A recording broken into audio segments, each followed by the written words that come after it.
Hello, everybody. Welcome back to Living Sustainably.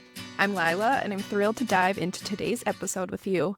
Today's special guest is Brad Kik, co-founder and co-director of Crosshatch Center for Art and Ecology, a nonprofit organization that connects the lines between art, agriculture, local economy, and ecology.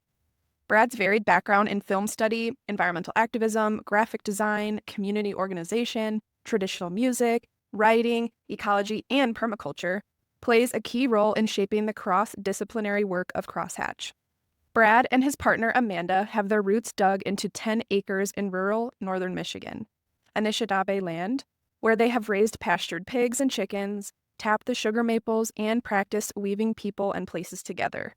Brad regularly writes and presents on the intersections of art and ecology, particularly in regards to artist residencies and the role of the art in rural development. Brad, thank you so much for being here. Could you share a little bit more about your journey and how you use your artistic talents to connect with the environment? Oh, man. Okay. So I like the way you framed that, in part because my journey has been all over the place. And I think at the end, looking back at where my life has taken me, that's a real blessing. My journey started in college. My parents kept a garden, but we didn't talk a lot about politics. We didn't talk about sustainability at all.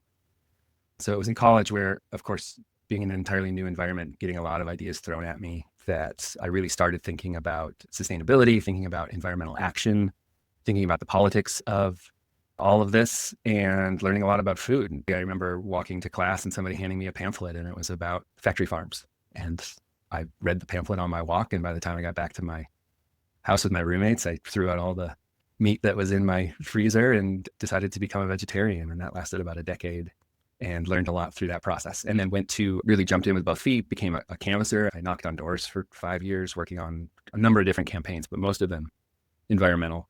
And really I would recommend that people canvas for at least a summer, just because it's not what you think it is. You think it's people who have utterly no time or patience, or who disagree, and that people are just slamming doors in your faces. But I had thousands of really fascinating conversations with people about the things they care about. And we won some campaigns. But it's difficult work, and it's hard to get up and do day after day. And after 5 years, I was done. And so then I realized I hadn't really had a chance to travel. So I saved up some money and went to New Zealand a couple times. And in New Zealand, encountered the concept of permaculture and worked on an off-grid. It was both a small farm, but mostly it was dedicated to conservation work, and learned a lot there about natural building and alternative energy and all these pieces, and realized that I had been doing a lot of the work to say no, a lot of the stop this. And I was more fascinated by the work to say yes. And so came back to Michigan with that idea. And then when I met my wife, Amanda, she was really interested in starting a nonprofit and working in the arts.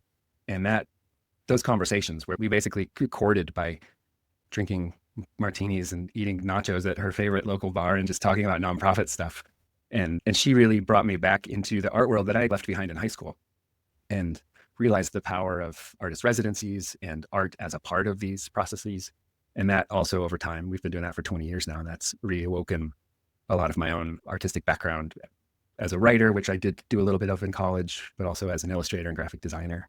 So all of these pieces, like this meandering journey that no guidance counselor would have ever recommended, really prepared me to do this one thing, which is run this nonprofit that combines art, land use, ecology, local economy, agriculture, and find the ways that these things intersect and the kind of work we can do. That's so awesome. The more I talk to different guests, the more I realize environmentalists like us, we have so many different stories, but they're all very similar. Like, I went to school for nursing first, and then I was like, I don't want to do this. And I did a year abroad, and I actually did permaculture at a surf camp in Costa Rica.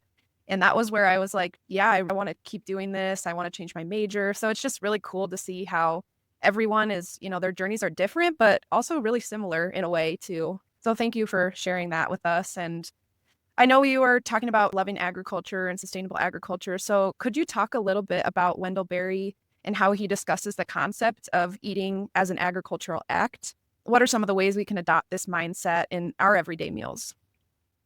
Yeah. So Wendell Berry, for those who don't know, and of course, he is a towering figure especially in thinking about farming as it relates to ecology and local economy.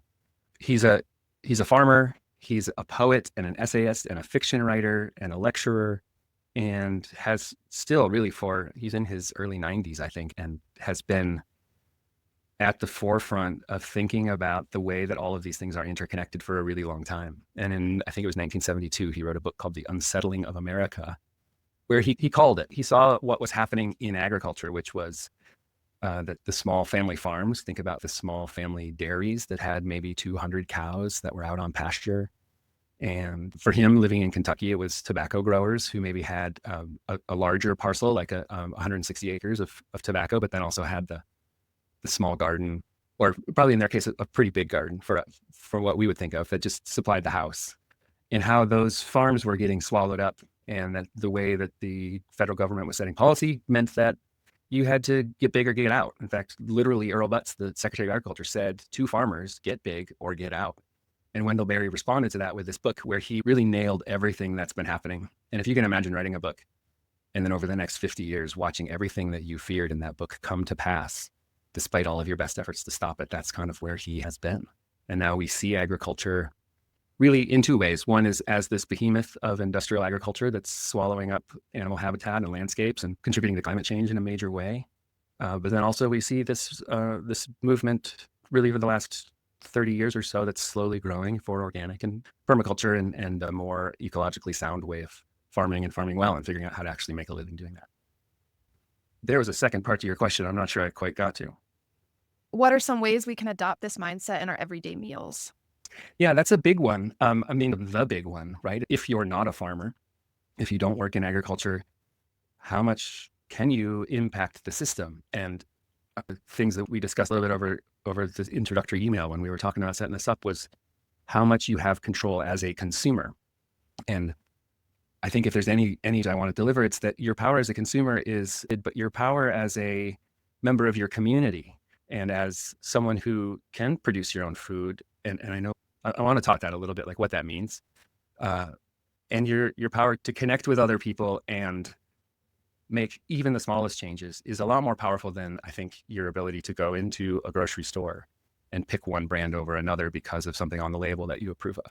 I'm not saying you shouldn't do that. There's certainly some ability to do that, but it can be really hard thinking about sustainability as an individual action and thinking about your household grocery budget. I think that as an individual, you can have an impact on the food economy. It's to joyfully participate in the production and then the eating of food. I think the more that we can make food something really food joyful and part of what we love about life, the more we can resist the idea of shopping based on this long list of things, including price and what we can afford and what's on the label and all of that. Yeah, that's so true. And I feel like when you go to the grocery store, it is, like you said, really intimidating to be like, okay, what brand is better than the other? What's more sustainable? It just feels overwhelming and intimidating. And so I like your point of just food is, it connects us all. Everyone has to eat. Most people love eating and enjoy doing it. So just finding little ways to either support people who do that and who are in the agricultural sector and are able to feed everybody, or try it at home, because there are many ways to get herb boxes. Or I'm in an apartment and I just went to Home Depot and got the big bins, and I have herb gardens galore outside. So you can make it how you want, and it doesn't have to be super intimidating. So Yeah. Thanks for sharing. Yeah, I really like forward to talking about the idea of what can you actually do if you live in an apartment, or if you have a yard, or if you don't have a whole lot of money. There's a lot of really fun ways to participate. And what you said about grocery stores, once something becomes popular enough, we've got an organic label, but then organic labels have been weakened somewhat. I don't want to say you should not. I mean, labels still are important. We all know this shopping for eggs, right?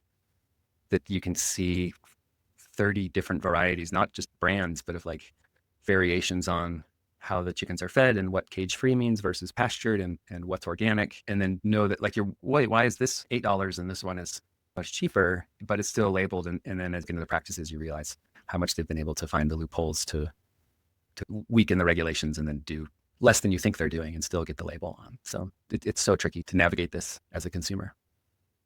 Yeah, and it is really hard. I know I get intimidated when I go grocery shopping, just making the list, and I try to use the apps that weed out which ones are better and worse. But Yeah, to your point, do you have some advice for us on what we can do, how we can support local? I know I went to the Northern Michigan Small Farm Conference this year, and it was just so cool to see how many people in your community, and not even just in Michigan, have their own local businesses that you can support. And then it's exactly where that food is coming from. So I love that, and I'd love to hear your thoughts. Yeah. So one, we can think about the farmer's market, and one, we can think about the small mom and pop shop that's hopefully still, up on usually a side street now. But I think so much of that is not about giving them your dollar in exchange for what they've made, but actually getting to know them a little bit. And farmers markets, of course, are great for this.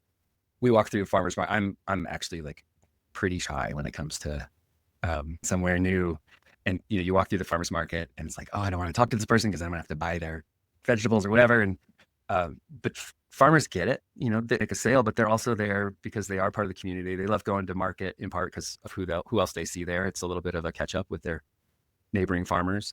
And you don't have to go talk to everybody. And farmers are a very wide mix of people. But man, things you could do if you're at a farmer's market is find those farmers who kind of be somebody you'd want to hang out with and just get to know them a little bit. And a great way to do that is to ask them about what they're growing. You want to avoid the sort of interrogation mode of like, what's this chicken's name? But being able to talk to them about like, what are you growing? Why are you growing it? Do you guys have hoop houses? Just sort of basic talk about it. Building a relationship with your farmers is an incredible way of understanding what farming is and what it takes. It's, again, so much more powerful than a list of labels. Really participating as a producer in some way. If you want, like the number one basic, very first tiny step is buy some green onions and chop all the greens up and put them in an omelet, and then take the rooty base and put it in a glass of water and top off the water every now and again and put it on a windowsill in the sun. And it's going to grow. It's going to grow a little bit. Eventually transplant that to soil, though there's a whole other step there of making sure you've got some good soil with good nutrients and maybe some compost. But now you're growing some food, and you can go from there. Yeah, that's awesome. I know there's this new concept of, and I hear it a lot, is people say they want what's in their house or in their apartments or wherever you live to have a story, like art and all that type of stuff. And I think making food something that is a story in your house, like you said, if you talk to the farmers and you know exactly where that food came from, and you can have that onion that you can say, yeah, I bought this from a farmer's market, I brought it home, I made something with it, and now I'm regrowing it. It's just really special. So I like that concept, and I think it makes it seem a lot easier to do, less intimidating, which is what this whole podcast is about, is just making sustainable living less of a chore and more fun and exciting. Yeah, and food is such a great example. Don't make food choices based on guilt or shame or a sense of dread and responsibility. Make food choices based on joy. My college days and my 20s were filled with potlucks.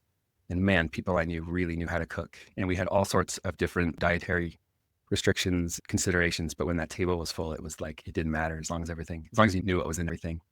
It was ongoing joy. And people brought instruments, and it was music. And just like some of the best sense of community that you ever get came in those kinds of gatherings. And none of us really had much money. And a lot of it was making do with what you had in the kitchen. A lot of salads, a lot of stews, casseroles, kind of stuff that you could really throw together out of scraps. And I think that is another one, like a really thinking about the way that you can take those green onion bulbs. Maybe you don't like green onions. So let's say you've just got all the scraps of all the stuff that you bought at the farmer's market or the grocery store. And pretty much all of it, like there's very few vegetables in particular that don't apply, where you can take those scraps and put them in a Ziploc bag and throw them in your freezer. And when that Ziploc bag gets full, you fill a pot with water and you dump those scraps into the water and you just let it simmer for, 4 or 5 hours. And now you've made a veggie stock. And if you have meat and you've got offcuts, if you have an actual butcher store, some of our stores actually now sell chicken feet, but you can otherwise been asked, like at the farmer's market, most farmers who sell live chickens aren't going to put their chicken feet out on display, but you can ask them, and that's a good way to get to know somebody. And then you can buy, sometimes they'll just give them to you, or you can buy chicken feet really cheap. And that's true for a lot of other animal scraps. And you throw that stuff. Chicken feet, many cultures know, is like the secret to great stock, because they're so full of stuff that turns into like this gelatinous, good, rich broth. So whatever you've got, you can throw it into water and you can make a stock out of it. And now you've got the beginning of some soup. And that to me, that feeling of taking the tails and turning it into the starts of something is like a really beautiful connection to all of this. Yeah, that's so awesome. And I know, like, I have dogs, and the chicken feet thing really got me, because dog owners are always like, how can I give my dog a treat and make it worth the money and all this stuff, because there's so many things out there you don't know what you're giving them. And so it's, yeah, chicken feed. That's a huge thing for dogs too. And there's just so many different ways you can use the scraps is I guess what I'm trying to say. And plus I love my dogs, so I bring them into every conversation. But yeah, I think I need to get better about trying that stuff too. And so I learned a lot from what you just said. And hopefully more people can start thinking about that stuff. You don't need to throw it away. And I don't know if you're familiar with composting and how people could do that. I always wonder, because I'm in an apartment, if it's possible. And I don't know if you have any insights on that. I do. When you're talking about agriculture, there's sometimes parts of it that are like a little bit of ick, like animals poop and stuff rots and things can smell bad. It can be tough to imagine like the big compost bin in an apartment. And I'm not going to pretend like you're going to necessarily, though you could try to organize all of your apartment neighbors to have an outdoor compost bin. Compost bins are actually a little trickier if you live out in the country because they can attract animals. But we've always had a compost bin wherever we've lived. And again, you've solved one of the problems of turning the ends of things into the beginnings of things. And that's ecology in a nutshell, right? Is the ability of a natural system to turn ends into beginnings. And so my solution that I truly love, but that not everyone's going to be comfortable with, is worm bins. And you mentioned going to Home Depot and you can just buy a couple of plastic stacking bins. You want the kind that stack so that they leave a couple inches between the tops. They don't want to stack so neatly that they're like all compressed together. And I won't give the full directions because this is stuff you can look up online pretty easily. But you can order, they're usually red wigglers. I mail ordered mine. They're not the same as the earthworms you put on hooks. They're smaller and they are incredibly resilient. So you put them in a bin with some shredded newspaper that you moisten just a little bit. And then same thing, instead of putting that bag of scraps into soup, you put it into the worm bin. And there's stuff that you'll find very quickly that they like or don't like. You have that avocado that like you open it up and realized you bought it too late. They will gladly take care of that for you. And they don't like onions or garlic so much, and they don't like a lot of citrus. But other than that, they'll just eat what you give them. And they'll just eat and poop, and they'll make more worms. You need a dark lid so that the light doesn't get in. And then every now and again, and I really mean like when you think of it, you open it up and you pull out the worm castings and you sort of refresh the whole box. And often because they stack, the way you do that is you sort of start a fresh home for them. And then they'll migrate into the new home, and then you can take the old stuff. It's just full of all of their worm castings, and it is prime compost. There's no sifting or filtering. It's just like rich brown earth that you add to existing soil and have incredible fertility. And if you're an apartment dweller with just a windowsill garden, it's a perfect complement to that. That's great. I love hearing about that. I want to do it this summer. Or really whenever it starts getting a little warmer. And that's another question. Does it need to be a certain temperature for the worms to live? Like if I were to put it on my porch, is that wait till it gets a little warmer out? And for people who want to start doing that? Yeah, exactly. You can, talking about us Midwesterners, then yeah, you need to protect them from the cold. And when it gets hot, they can just usually burrow deeper. I just really like a cool dark place is probably what I should have said. They don't like light at all. Awesome. Yeah. I am going to be doing that. And I really hope that people listening will try the same. I didn't know that you could do it in an apartment. I was always a little scared to try. I didn't want to make my neighbors hate me or anything, but I'm excited. So thank you for sharing that with us. I didn't we're going into worms, but that's, super fun to talk about. I know. I think we're going a little off script, but it's great because I love this conversation. So keep it going. Is there anything else that you really want to touch on before we start wrapping up? There's so many things to talk about. Yeah, seasonal eating, one of these ways too, and it reminded me of this phrase, and I'm probably going to butcher the pronunciation, scorpacciata, which is this Italian. I think it's Italian for like binging, but what it means is to binge seasonally. So a beautiful strategy that is like, okay, it's asparagus season, and in Michigan, in the Midwest, asparagus season comes early and it's really quick, right? If you don't like asparagus, it may be because you've never had it like fresh off of being harvested, right? So if you can find just the freshest asparagus possible and eat until you are so sick of asparagus that you think you will never eat it again. And by the time you've done that, the asparagus season will be over, and then you can get into strawberries, and then you can just eat strawberries and cream until you're so sick of it that you're never going to eat it again. And then of course, as the summer goes on, you have more and more varieties like that. But I know root vegetable season for us it lasts a long time because root vegetables keep really well. And like, by this time of year, we are so sick of root vegetables and so ready for the wild leeks to come out of the ground and like just cook a wild leek soup or something. and then the mushrooms come. And forage, another great way if you have any kind of access to that. Please, before you go forage, make sure you understand the rules of good foraging so you're not doing inadvertent harm to the habitat. Hunting is a whole other subject that's controversial, but really so important for young people to get into hunting and to do it in a way that's ethical. And I think there's a lot of room for people to get a lot of food, feed their whole community for very little investment. And then, Thank you. Yeah. And I hate that like someone who is kind of broke, but is also becoming more and more aware about the issue of agriculture is feeling pressured at a grocery store to make decisions that are either going to cost them money they can't really afford, or they feel like they're making the wrong decision for the environment. I think it's important that people know, like, it's okay. Like if you buy the eggs or the cheese or the milk or whatever that is like not the very best, like your purchase of milk or eggs is not going to single-handedly change the system, and your refusal to do so is not going to single-handedly reinforce the system. Yeah. Find joy. The last thing we want is for this kind of work to beat people down. Exactly. And actually, on that note, because I was an AmeriCorps member, I was eligible for the EBT food stamps here in Michigan. And I did not know, but for anyone who uses those or has that resource, farmers markets support that. You actually get double it's 50% off vegetables and fresh produce from farmers markets. And I never knew that until someone told me. So for anyone who's listening and doesn't know, go take advantage of that, because I think that was the best piece of advice I got when I was able to use that resource. Yeah, I think our friends at the Groundwork Center for Resilient Communities did a lot of work on that policy in Michigan, and the name for it is Double Up Food Bucks. So you can probably do a search for that. I think that the farmers market decides whether or not to accept it or not. I don't know if it's farmer by farmer or if it's market by market. So you do want to just make sure that the market you're going to accepts it. But yeah, it's an incredible resource. And hospitals sometimes now offer gift certificates or credit at farmers markets as a sort of food is medicine, like realizing that so many of the chronic problems, especially that plague people in poverty, are connected to diet. So encouraging them to shop the farmers market by subsidizing that is a powerful tool.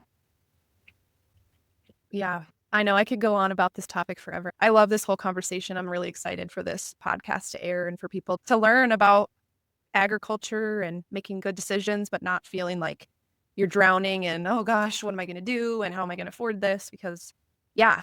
And actually on that note, I always do a myth buster. Right now we're getting close to time, but I think we touched on what I was going to ask. It was, is sustainability really about individual consumer choices, or is it a myth we need to rethink? And I believe you touched on it before, but if you have a recap or just a little tidbit you want to add about that myth, because I feel like I hear it a lot. Yeah, I think it's worth saying as plainly and as clearly as possible that the idea that change comes from aggregated individual actions, especially as a consumer. The idea that like, if you just spend your money a little differently and then maybe convince a couple people to spend their money a little differently, that's a message that has really been created by these multinational corporations because they know how limited the power is. And I don't want to say don't do that. Like, that is not the point. But the point is that there's so much more that we can do as neighbors, friends, as community, really at any scale, that is productive and joyful and says yes to the world that you want rather than no to the world that you don't want. And really, your power as a consumer is just to consume. And there's just not a lot there. But your power to create worlds is bounded by your imagination and your ability to sort of figure it all out. And it's interesting, especially with agriculture, because it's a system that's very, very stable in the sense that like it's very hard to change. I get mad about the cost of making the right choices, the quote, right choices when purchasing. And that's because it takes money to push this system, right? So it sort of sucks if you want to go buy that organic gallon of milk or the best eggs on offer. It's going to cost you a lot. But the people who can afford it, the people with money can help push the system a little bit in that way. But at the end of the day, like for me, it is, can you find 12 friends, neighbors, family members, people who are thinking the same way you are? Can you gather for a potluck? Like already right there, you're winning because you're spending time with each other. Maybe during that potluck, maybe one of those 12 knows a little bit more about gardening than the rest of you. Maybe you've seen the bags of organic potting soil. Like it's probably split pretty well between 12 people. So let's get everybody together and have potluck and have some music and drink whatever you enjoy drinking, alcoholic or non-alcoholic or whatever else you want to do. And maybe do a quick little class in right now is the perfect time of the year. by the time this podcast airs, to go figure out what you all want to grow. That's pretty easy, and buy some seeds and buy just some basic seed starting kits and have the most knowledgeable among you, or see if you can find a master gardener or an MSU or an extension agent in your county and just learn how to start some seeds. And then you've split up all of the costs and it's going to not cost a lot. And then you're all taking, you can either have one person let the seeds sprout and then take home seedlings in a few weeks. Now you've got this little project, and I don't care if it doesn't work. The point is that you tried something and you learned something about how complex and creative and fun this whole thing is. And then maybe you want to take the next step. Maybe you want to make some sauerkraut together, and sauerkraut's made best in a big batch, and then you split it up amongst everybody. So just things like this that you can do with a community of people: seed sharing, compost sharing. Like maybe one of you has room for a compost, and so instead of 12 small compost bins, you have one big one. There's logistics to figure out with all this stuff. I'm not saying any of it's easy, but the point is that you're sort of learning it yourself, and it makes you a better advocate. It makes you a more engaged and educated consumer. And hopefully it makes for a whole bunch of fun and good connection with people that you already love and want to spend time with. Love it. I love that. I also recommend going onto your community calendars in your wherever you're living, because I've found so many cool free events where they'll get a group of people together and you'll learn how to plant tomatoes or vegetables. And this is the time, yeah, like you said, to go on those websites and just look up community calendars and see what you can do. And yeah, I love that messaging. I think it's super important. And I'm making it a goal for myself to do that this spring with family and friends. So thank you for bringing that up, because it's something that you don't think about a lot, but it's perfect. It's just bringing joy, bringing those little moments. And that way you're not even worried about money. You're just worried about being with people that you love and care about and doing something good at the same time. So thank you. Yeah, a bag of lentils and a little bit of bok choy or an onion. It's like a great potluck offering, and it's like 89 cents, Yeah. It's bringing a smile to my face just sort of thinking about stuff. It's Me too. And I know it's not possible for everybody, but the smallest steps are so great, and doing it with joy instead of feeling beat down by the whole thing. Stick it to the man with joy. That's awesome. Thank you, Brad. It's been awesome having you here. And before we sign off, do you have any final advice or anything you'd like to share with the listeners, or do you think we covered it? Oh man, the stick it to the man with joy. I should have saved that one. That's perfect. I'm going to get you a list of some great books. I've always loved reading, and I've encountered a lot of life-changing ideas through books, going back to Wendell Berry. The essay is called The Pleasures of Eating, but he has a number of books of essays, even beyond The Unsettling of America, which is a single book. And yeah, I really enjoyed this conversation, going off in these directions I didn't expect, but also just bringing such a smile to my face, thinking about so many things that I started doing 20 years ago. I mean, the worms were pretty new, but some of these I've kind of forgotten about, and it's got me re-inspired too. Awesome. Yeah, that's what this podcast is all about. I feel inspired. I'm already thinking of, okay, I'm ready for it to get warm out. I'm ready for my compost. I'm ready for my worms. So yeah, it's been great. And thank you again for being here. It's been amazing hearing your insights and experiences. And to our listeners, if you enjoyed this episode, be sure to subscribe, leave a review, and share it with a friend. Let's keep the sustainability conversation going. Until next time, keep living sustainably, whether that's one small step at a time or a big leap towards change. See you soon.